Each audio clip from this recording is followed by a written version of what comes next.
Good morning. I have come with module 5 of income tax. So the first two modules I have explained the basic concepts. Module 3 we have learned the computation of residential status. Module 4 we have learned the distinction between capital and revenue.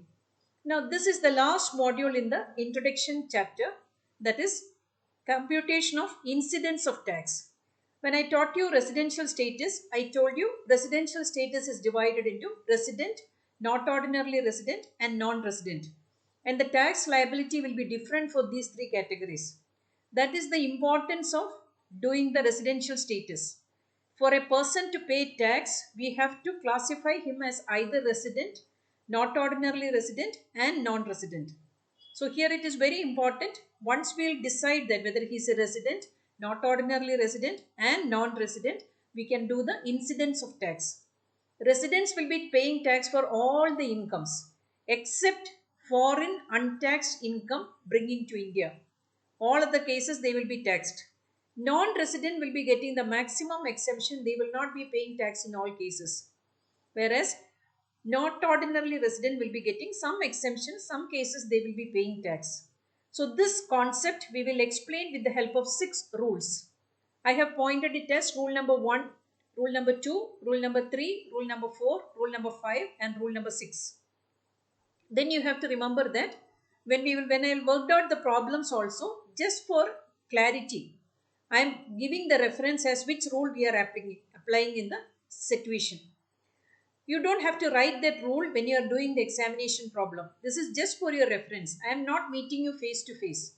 That is why I thought I will just give you the reference so it will be easy for you. I am going to explain 6 points or 6 rules. So the first rule you can see that income received or deemed to be received in India. It is immaterial whether it is earned in India or in a foreign country. You have to remember that any income for anyone, resident, not ordinarily resident or non-resident, it will be taxable in all the cases. Say for example, the salary I am getting, it's an Indian income. It will be taxable if I am a resident, not ordinarily resident or non-resident. Indian income received, or if I am going to receive also. See for example, if 2 months now with this lockdown and all, if government has delayed the payment of salary for 2 months, then also I am supposed to receive my salary, that will be an Indian income, it will be taxable. Next rule is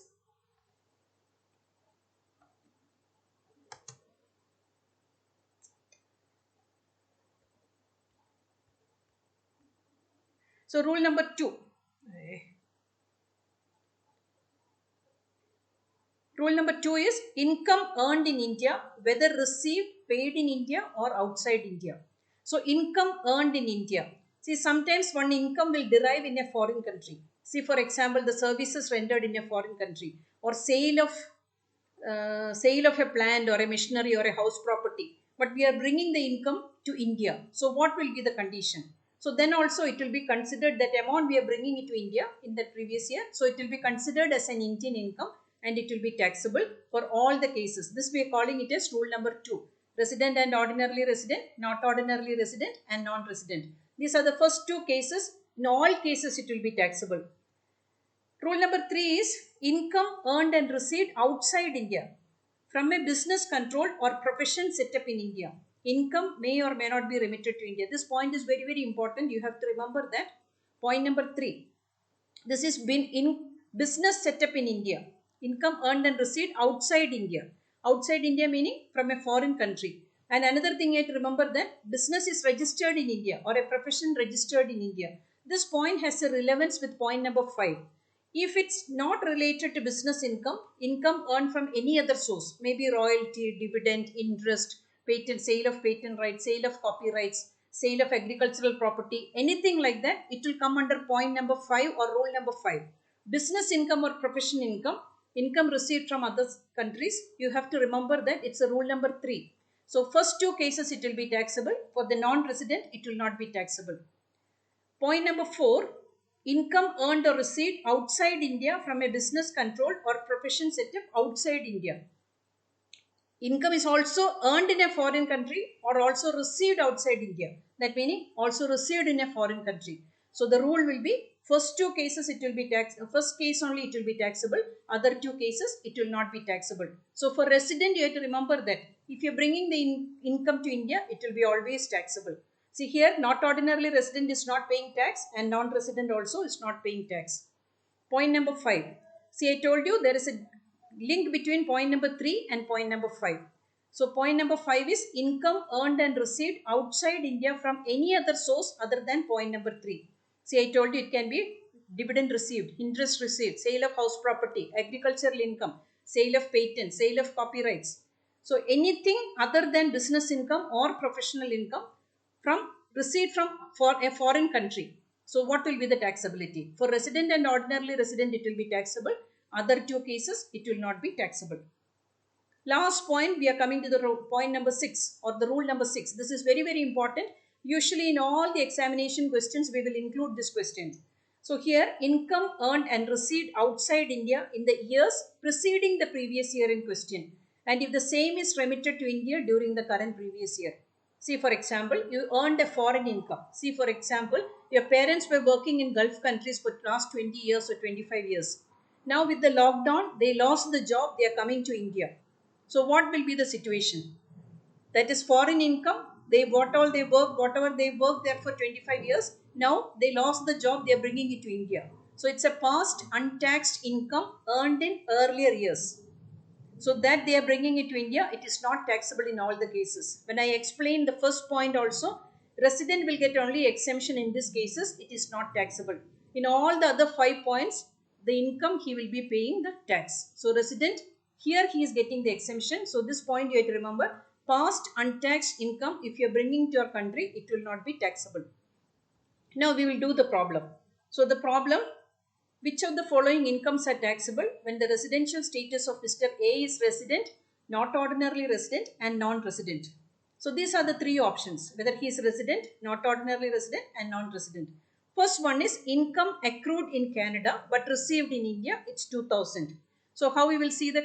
You have to see this computation when we are doing computation of total income of Mr. A for the assessment year 2021. The title is very, very important. You have to write that and you have to make it a table like this. So nature of income, whatever is given in the question. Resident, not ordinary resident and non-resident. The format you have to make. We expect this answer in a tabular form. So here, income accrued in Canada but brought to India. So that is an Indian income. First point you remember, income, Indian income earned in India or you are going to receive in India.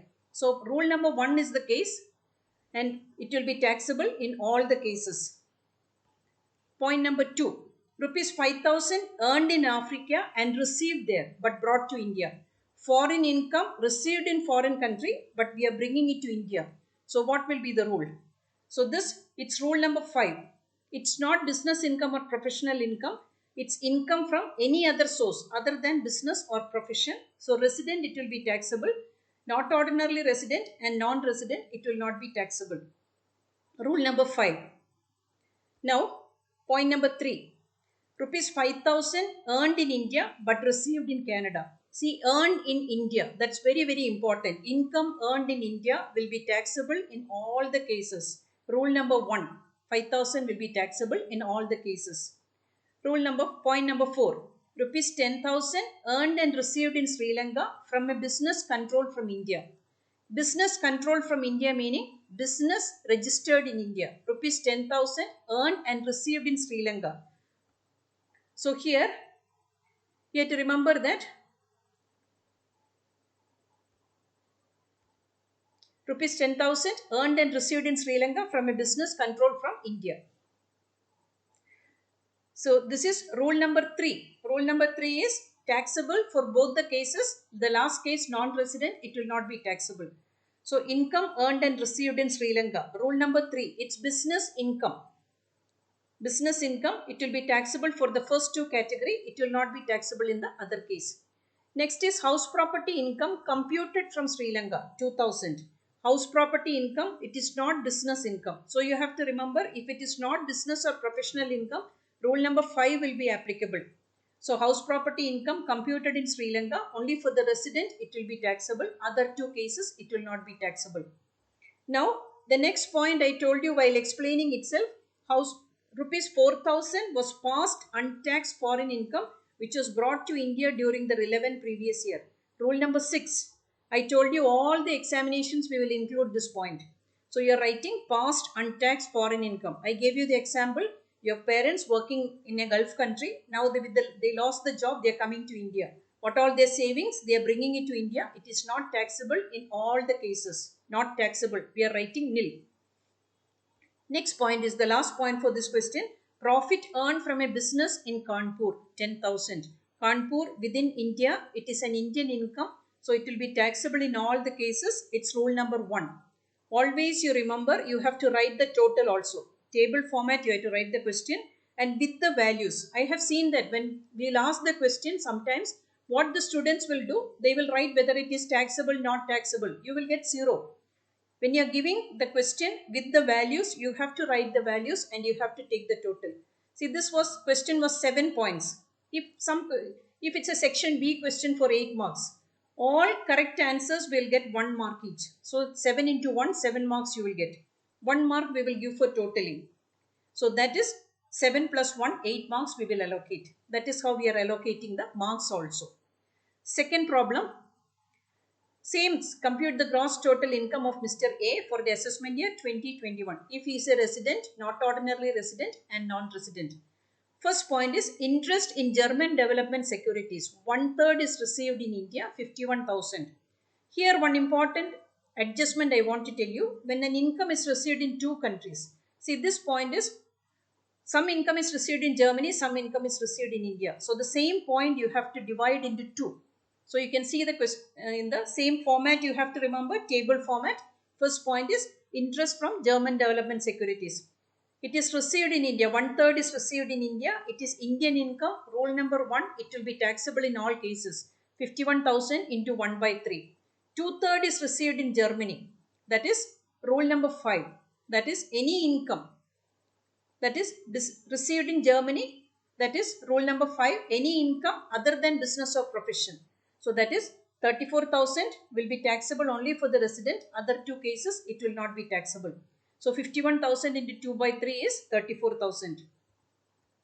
Now point number 3, point number 2, income from agriculture in Bangladesh remitted to India. Income from agriculture in Bangladesh. When I taught you section 10 exempted income, I told you income from agriculture in India is exempted under section 10. But income from agriculture in a foreign country will be taxable. So this is the condition. So you see that second point, income from agriculture. It's a foreign country. Rule number 5. It's not business or profession. So rule number 5 will be applicable. 31,000 will be taxable for the resident. Other 2 cases it will not be taxable. Third point, income from property in Canada received in USA, 1,10,000. Income from property in Canada received in USA. So you see the computation. Income from property in Canada. It's not business income or professional income. It's rule number 5. It will be taxable only for the resident. Other 2 cases it will not be taxable. Next point, rule number 4. Income earned from business in Kuwait, business being controlled from Mumbai. That is important. Business being controlled from Mumbai meaning company registered in Mumbai.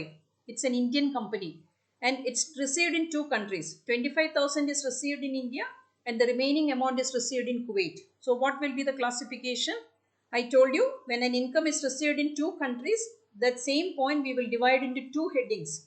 One is received in India, rule number 1, it will be taxable in all cases. Indian income taxable in all cases. Second one is received in Kuwait. It's business income. Therefore, rule number 3 will be applicable. Resident and not ordinarily resident, it will be taxable and it will not be taxable for non-resident.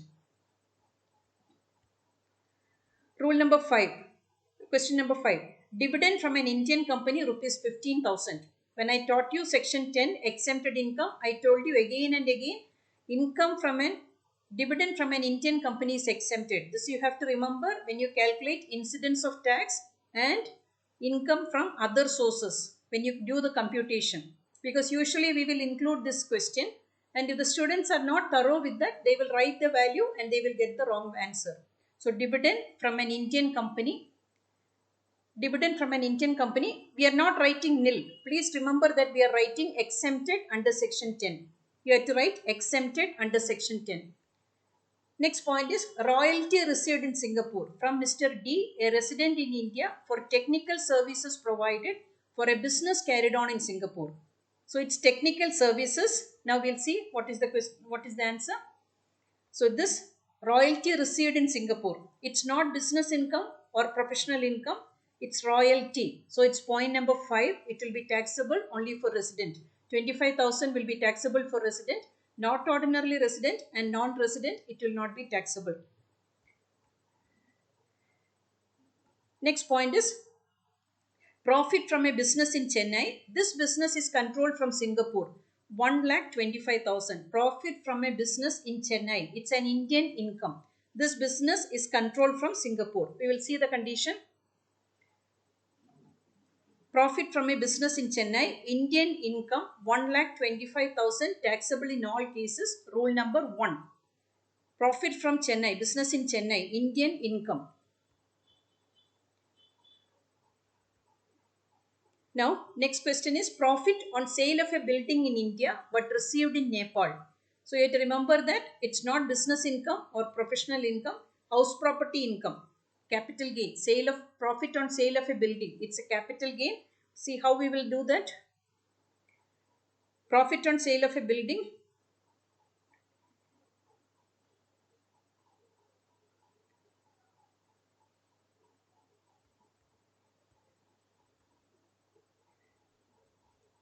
Profit on sale of building in India but received in Nepal 2,50,000. So here profit on sale of a building in India 2,50,000. It's Indian income but received in a foreign country. Rule number 2 will be applicable, taxable in all cases. Indian income but received in a foreign country. Now point number 9, income from agriculture in Punjab received in Mumbai. Agricultural income in India is exempted. So this income from agriculture, when the same problem itself, agricultural income from Bangladesh, it was taxable.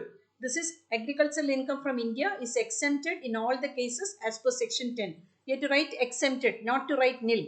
Nil we will write when it is not taxable. Next question, next point is profit from a business in Indonesia. This business is controlled from Delhi. Within bracket, 60% of the profit is deposited in a bank there and 40% is remitted to India, rupees 40,000. When I taught you the importance of the income concept, whatever you receive as income, you have to pay the tax. How you spend income is not the concern of the income tax department. They will not listen to the concern. You can go and claim that you have spent the entire amount, but what you receive, you have to pay tax. Whatever gross salary or whatever your gross income, you have to pay the tax. So always remember that we will not look at how he had spent that income. We will concentrate on that 40,000. So income earned from business received in India 25,000. Taxable in all.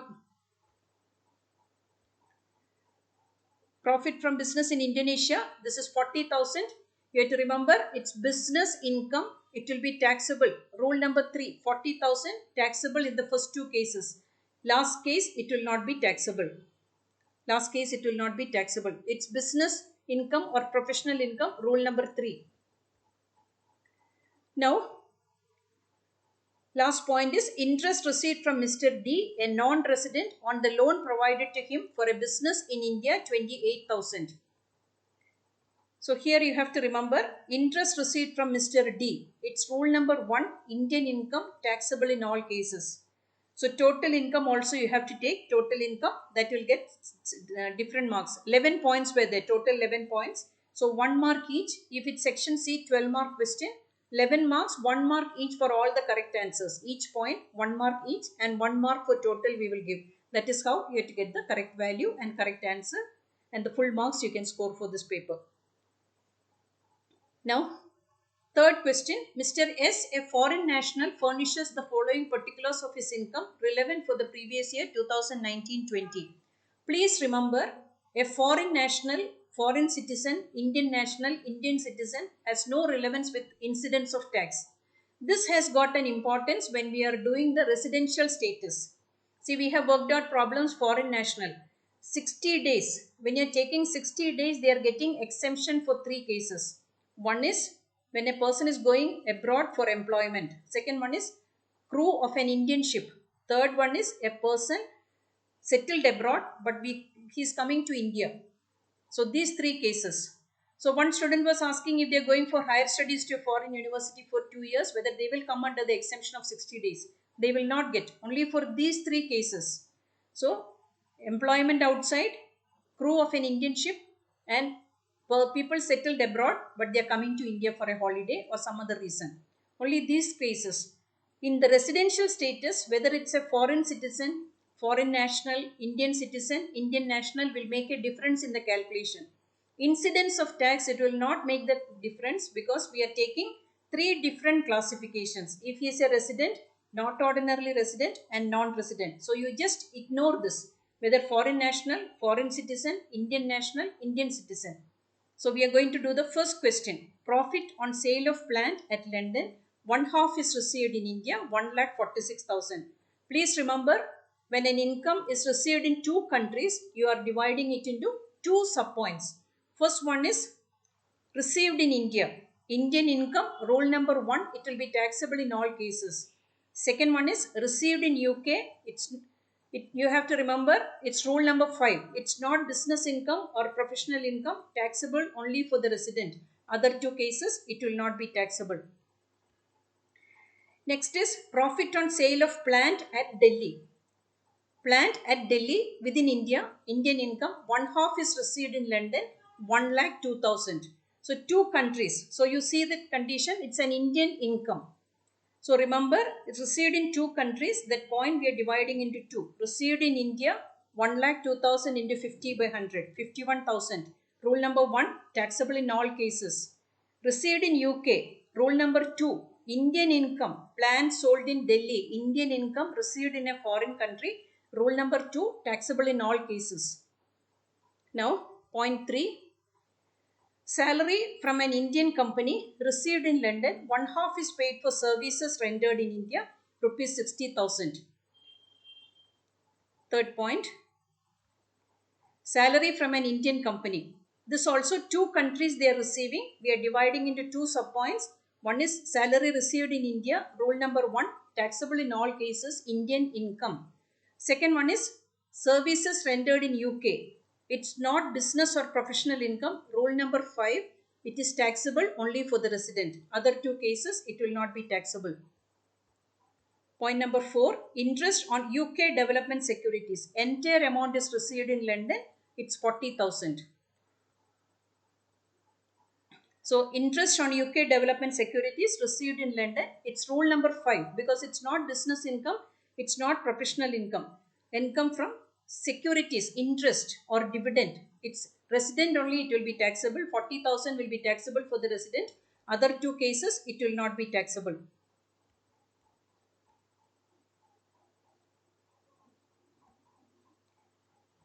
So the fifth point is income from property in London received there, rupees 30,000.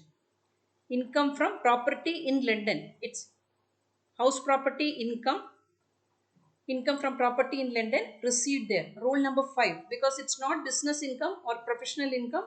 So that is resident will be paying the tax. Other two cases, it will not be taxable. Remember, we are writing nil nil, not exempted.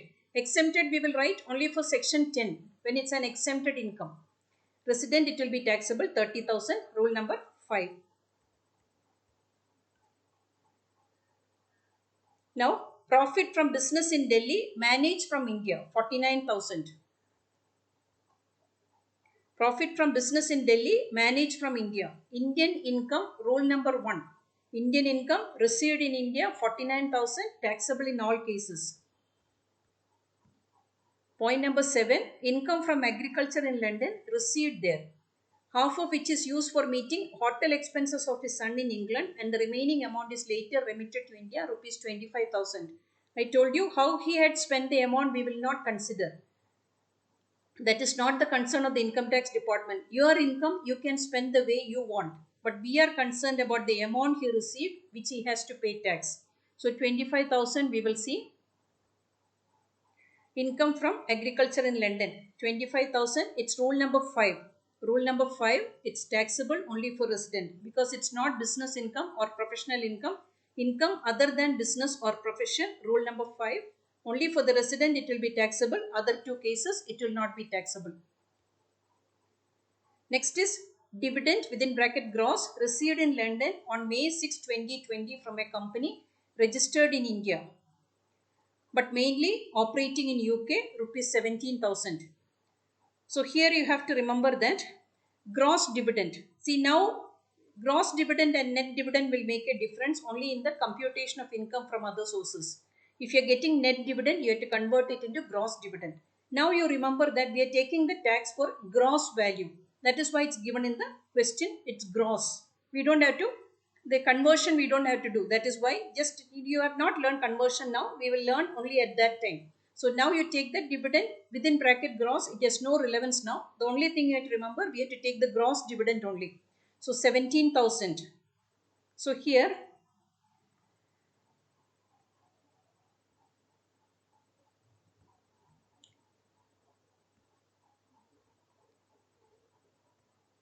dividend from an Indian company. So dividend from an Indian company, it is exempted under section 10. Exempted in all the cases. Please remember that it's exempted. We are not writing nil. Now ninth question is rental income from a property in Nepal deposited by a tenant in a foreign branch of an Indian bank operating there, 12,000. How he deposited that money and all is not our concern. Whether tenant has deposited, landlord has deposited, we will not consider all that. We will check only the value, 12,000. So here it's rule number 5 because it's not business income or it's not professional income. Only for the resident it will be taxable. Other two cases it will be not taxable. Now the last point for this, gift from a relative in foreign currency, 1/3 of which is received in India and remaining amount is used for meeting educational expenses of his son in USA, rupees 3,70,000. We don't have to worry about how he had spent that amount. We will take only 3,70,000. See, when I taught you section 10 exempted incomes, I told you dividend from an Indian company is exempted. Agricultural income is exempted. Gift from a relative is exempted. I told you there are certain loopholes in the Gift Tax Act and agricultural income tax. The central government is going to change the rules. They are going to amend the act, but it does not happen anytime it will happen. But for the time being, we have to take that gift from relative is exempted. The relative definition is own brother, own sister, parents or grandparents. This all you will learn in income from other sources. So the last point you have to remember, gift from a relative is exempted under section 10. So now you are writing the total taxable income. So the total also you have to write total 10 points. If it's a 12 mark question, 10 points we will give 1 mark each. So if it's all correct, you will get 10 marks. Then the total we will give 2 marks. That is how you can score the full marks, 12 marks. Now we are coming to the last question, problem number 4. Mr. S, a foreign national. I told you it has no relevance for incidence of tax. Only when it's a residential status computation, we have to see whether it's an Indian citizen or a foreign citizen.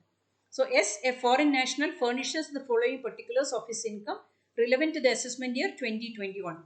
First point is income from property in New York received there 1,20,000. So you see that 1 lakh income from property in New York. It's not business income or professional income. It will be taxable only for the resident. Other two cases, it will not be taxable. Point number 2. Income from business in Kolkata managed from Singapore, 2,40,000. Income from business in Kolkata, it's Indian income. Fully taxable. Rule number 1, in all cases, it will be taxable. Point number 3. Profit on sale of machinery in California. 1/2 is received in Kolkata, 90,000. When it's received in two countries, what you have to do? You have to divide that point into two. One is received in Kolkata. Rule number 1, taxable in all cases. Received in California, it's not business income or professional income. So rule number 5, first resident only will be paying tax. Other two cases, they will not be paying tax. Point number 4, dividend. Now the gross dividend. You don't have to think about net or gross. It's the gross dividend. That's the value you have to take. received in Thailand from a company registered in India. Registered in India meaning it's an Indian company but mainly operating in Thailand. This is just to confuse the students. Company registered in India, it's an Indian company. It is exempted under section 10. So you are writing exempted. You are not writing nil. You are writing exempted. Words are different. Income Tax Act has got different meanings, different words. You have to use it properly. So fifth point, income from a house property in Dhaka deposited by a tenant there in a foreign branch of SBI 36,000. We will take only the 36,000 value. How, whether he deposited, whether he spent that amount and all, we will not consider. House property in Dhaka from a foreign country. So 36,000. Income from house property in Dhaka, for its rule number 5, taxable only for the resident. Other two cases, it will not be taxable. Rule number 5, because it's not business income or professional income. Now, point number 6, gift in foreign currency. Gift, always I told you that treatment, rupees 3,50,000 from a relative, one half received in India and the balance spent in New York. How he had spent the amount, we will not consider. Gift from a relative is exempted under section 10. You have to write exempted in all the cases. Next point is income from agriculture in Burma. Agricultural income in India is exempted, but it's from a foreign country, different treatment. It will be taxable. 45,000 received there and 1/3 is spent while visiting there and 2/3 is remitted to Kolkata. We are not bothered about how he had spent that amount. We will take that 45,000. It's income from agriculture, meaning it is not business income or professional income. It will be taxable only for the resident. It will not be taxable for other two cases. Now we are coming to the last point. Income from profession as a management consultant in Singapore received there. Profession was set up in India, 2,20,000. Profession was set up in India, Indian income. So here last point is income from a profession as a management consultant received in Philippines and the unit is set up in India. It will be rule number 3. Rule number 3, the rule is either business income or professional income set up in India. Any other income we are using rule number 5. So resident and not ordinarily resident will be paying tax. Non-resident will not be paying any tax. So total taxable income we have to take. See here 8 points are there. 1 mark each we will give for the points. So 8 marks you will get and 2 marks we will give for the totaling if it's a 10 mark question. So this is how we will allocate the marks also. Now I have explained all the concepts, the basic concepts in module 1 and module 2. Residential status computation you have learned in module 3. Distinction between revenue and capital we have learned in module 4 and module 5 we have calculated the incidence of tax. So the introduction part we have completed. Now what we are going to do is we are going to start with the computation of salary. That is very, very important. Each, see if it's gratuity, pension, encashment of leave, everything has got different computations. The basic salary structure I will explain, the definition, everything. Then we will take one by one calculation. It is not difficult. Don't think that computation of income tax is difficult. I am telling you in the systematic way and you can score the maximum marks if you follow it properly. So with this and I hope that our students will get good marks and they will make me happy. That will be the happiness. So lockdown period, make use of your time. Do the problems again and again. Give me your feedback. If there is any suggestions for improvement, please let me know that. Thank you and I will see you with the next module, computation of income from salary.